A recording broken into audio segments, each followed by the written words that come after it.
Ladies and gentlemen, it's actually happening. Joe Biden is now expected to leave the White House as a one term president with a worse approval rating than Donald Trump, and that's after the January 6th incident. And you can see Biden at this point, it's just totally tanked. It's gone off the rails with the administration and the VP Kamala losing the election and just a annihilation in terms of every swing state going to Trump. Nobody thought Trump was going to win the popular vote. He ends up winning it by about a point and a half to 2 points. And now you've got Biden sitting at around 35.5% approval. You can see it just totally tanks. I mean, Biden was sitting back in the summer before he dropped out. He was going really low because a lot of the liberals were pissed off. He was staying in the race and potentially going to lose the election with how old he was after that terrible June debate. And then he drops out and his approval rating gets better because they're like, yeah, you're so bad. We thank you for dropping out. We approve of you now. That's how bad it was for Biden, to where liberals were like, you're so horrible because you dropped out. We're going to now, approve of you. And that's why his approval rating increased, as you can see it here. But it's dipped way back down. It's at an all-time low. It was around 36-37% after the Afghanistan. I think that's probably when it dipped down there, but now it's even lower. And now you've got some of these polls coming out: disapproval plus 28, disapproval plus 24. These are reputable pollsters coming out and saying it. And we've got the comparison here. And you can see Donald Trump, so you see Donald Trump is the gray. Now, see, let me see if I can zoom this in a bit. Yeah, we're going to have to zoom this in. Okay, Donald Trump is the gray. You can see Trump, his approval rating was going up, and it was, the economy was doing well, and people were saying, all the political experts were saying, yes, Trump's going to win re-election, even though we don't like him. And then the one in 1,000, the once in a generation, the once in a 100-year century COVID happens, and it just tanks the economy, and there's no right way to handle it. No matter what Trump would have done, it would have been a very tough thing because if it was a time sensitive event, it happens in March. The election is like 8 months later. It's tough. But then Trump's approval rating kind of stays up, even with the COVID situation, with having to shut down the economy. It's still higher than Biden's. And then Trump has the January 6th incident, and it tanks down to 38%, but it's still higher than Biden's 36%. And then liberals come up and they say, well, that's because Trump supporters, it's a cult and everything like that. Well, then why did Biden have, if you look at the news and all the metrics, Biden had like 90% media support. Trump had like 5% to 10%. It was just Fox News. That's it. When you look at just the mainstream normal media, MSNBC, CNN, even C-SPAN, like the state government media, they all hated Trump. It was all propaganda against him during the entire COVID thing and then January 6th. So Trump's up against it with all the media outside of Fox News, as opposed to Biden having everyone on his side. And they were like, I mean, look at this leeway that Biden had. Biden started with a 54.5% approval rating. Trump had no actual, I mean, this is Trump's first time in public office. He starts with a 44% approval rating because a lot of Americans were synced and trained by the media to hate Trump before he even did anything in his political career. And so now we're going to see Trump go into the White House probably with like a 52-53% approval rating. And they've already said, and Zelensky and Putin have come out and said, yes, the war is ending.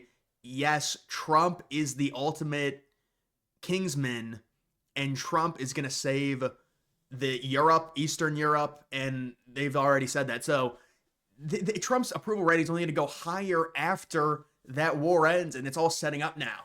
And that's why Zelensky's come out and said, we want to send Ukrainian firefighters to America to help them. And now you've got, you see the recent stuff that came out about Denmark. Denmark is getting destroyed everywhere.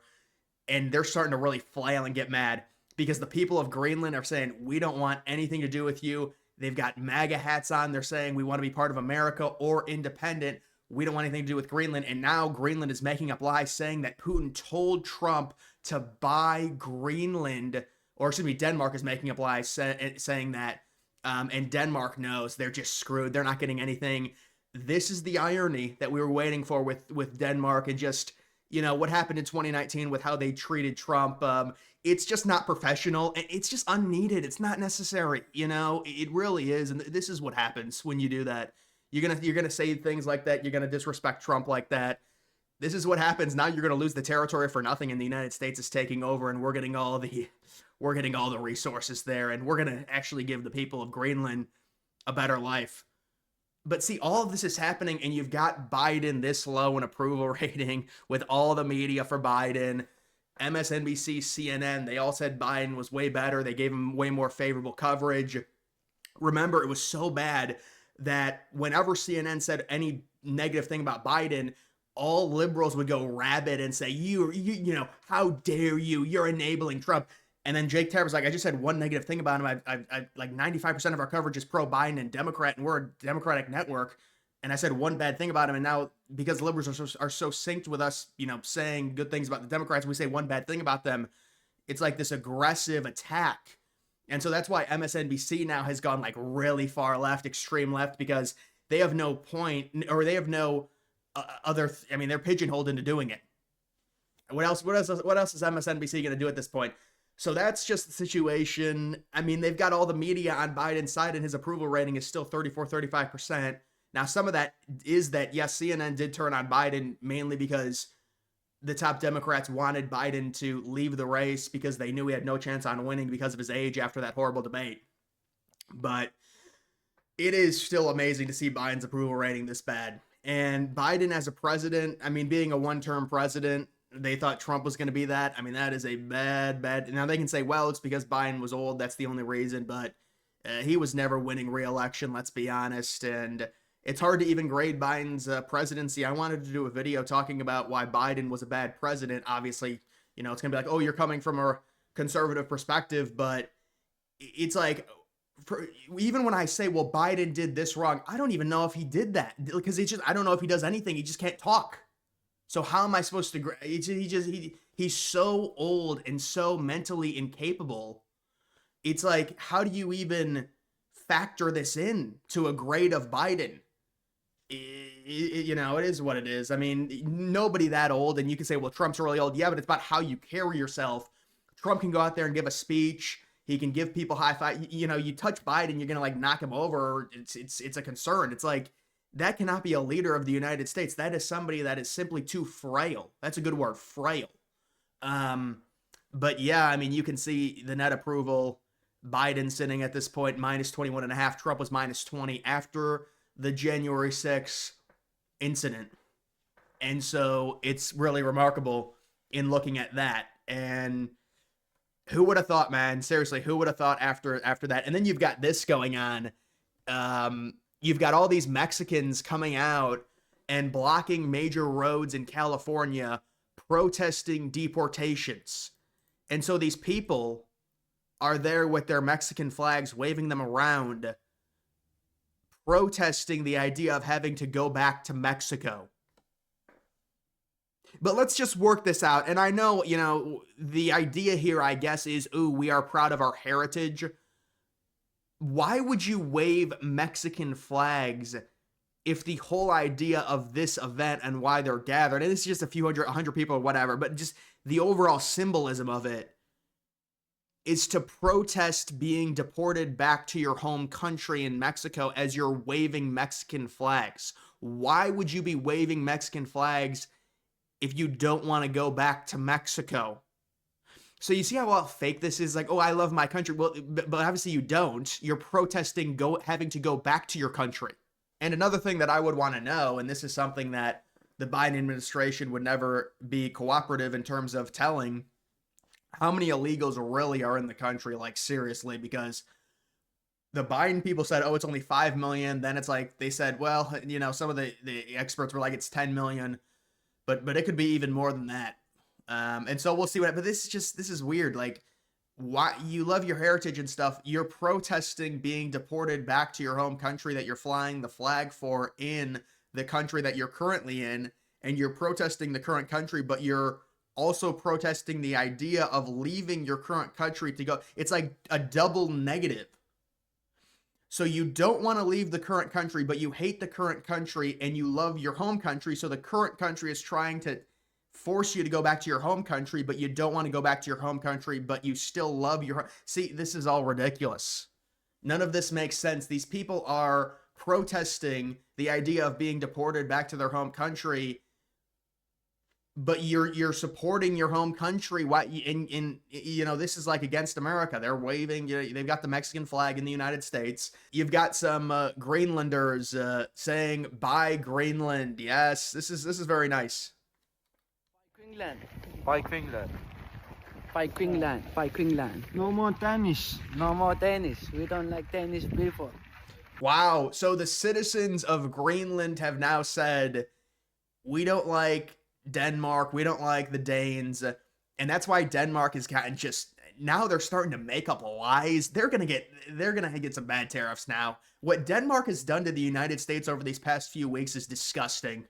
They've lied about us. They've lied about Trump. Our new president, our president-elect, who we voted for overwhelmingly, is coming in, and they're disrespecting him like this, and they're disrespecting Greenland. And that's a country that's totally out of control. Absolutely out of control with disrespect. And all these European countries, they're in this liberal bubble to where they think they can say anything bad about Trump and nothing will happen. They can just disrespect him just like they did in 2019. Well, that's not what America is anymore. We don't stand for that. And the people of Greenland and the United States, we will be ruling over Greenland and having a good relationship with them. And you want to make up lies about Trump being in bed with Putin, just like liberals did back in 2016, 2017, and didn't accept that Trump won the election and had a 3-year investigation over it, really? And now you're saying Putin tells Trump to buy Greenland because you're pissed off you're going to lose Greenland for nothing because of your own incompetence, because he got overconfident back in 2019 when you had all the liberal media up your ass saying that there's no way Trump could buy Greenland. That's what's going on. Seriously. This is just a bad situation for Denmark. And you've got all these people now coming out and saying, we want to be part of the United States. We like Trump. He's a leader. He's a trailblazer. And he can actually help us and our infrastructure problems with all the power outages because of the cold, unlike the Danes and the Danish government and their situation. And now there's so many Danish people coming out and they're all pissed off. They're all angry. You guys were the ones that laughed at America and laughed at Trump, and this is what happens. And now they're going to play victim and start crying and try and go run to liberal American media and start doing interviews with Rachel Maddow.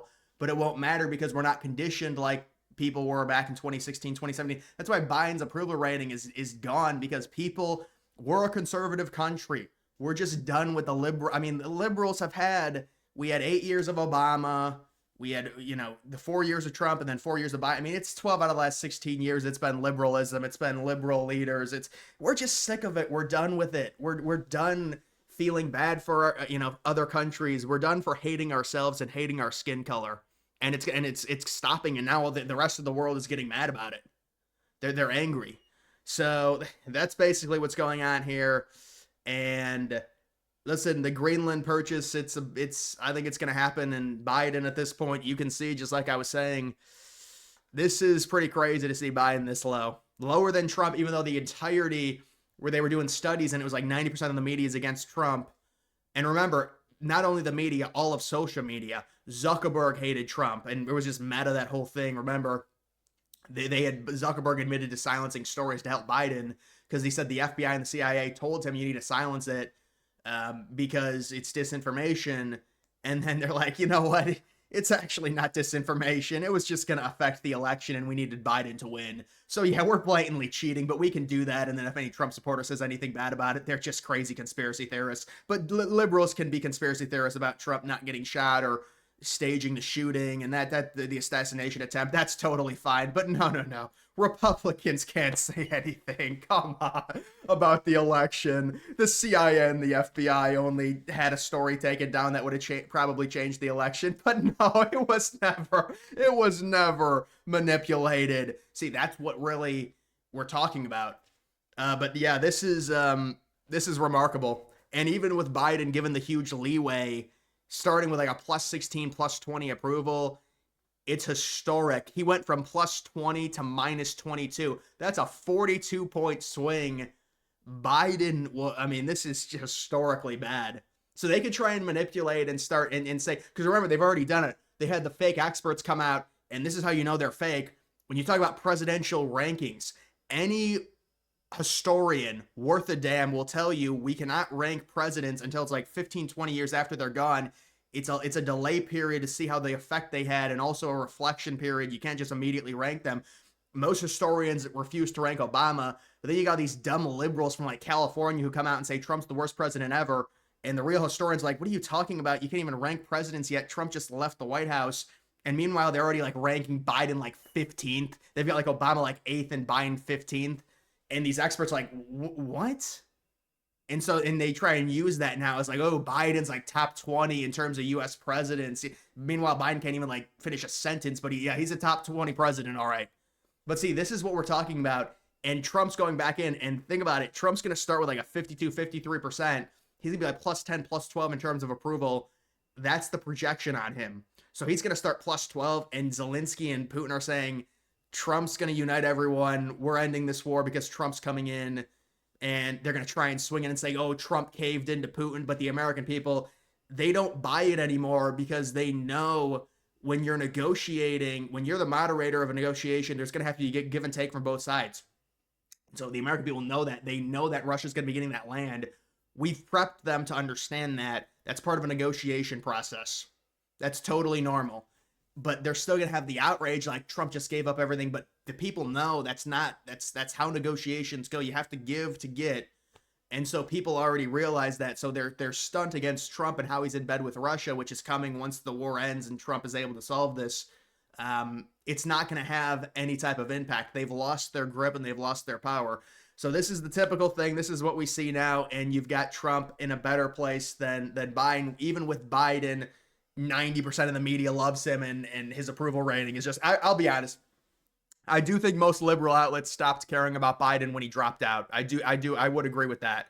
But still, it is pretty crazy. Even before the dropout, even last year when remember in March when all the media was like, oh, Biden is still good. It's Kamala. She's the problem. Biden should get rid of Kamala. He's minus 18, plus 18 in disapproval. He's plus 17, plus 18. That was during the early stages of the campaign against Trump. So even then, he was still in a horrible position before he dropped out. And when he dropped out, they're like, yes, you're so horrible. Thank you for dropping out. Now we're going to approve of you because you gave us a chance to win the election. So liberals were like, you're so horrible. Oh, thank you. You're so terrible. Thanks for dropping out. Now I'm going to approve of you. Oh, no, you're horrible, and we lost anyways, and Kamala's terrible too, and the entire administration's a bunch of losers.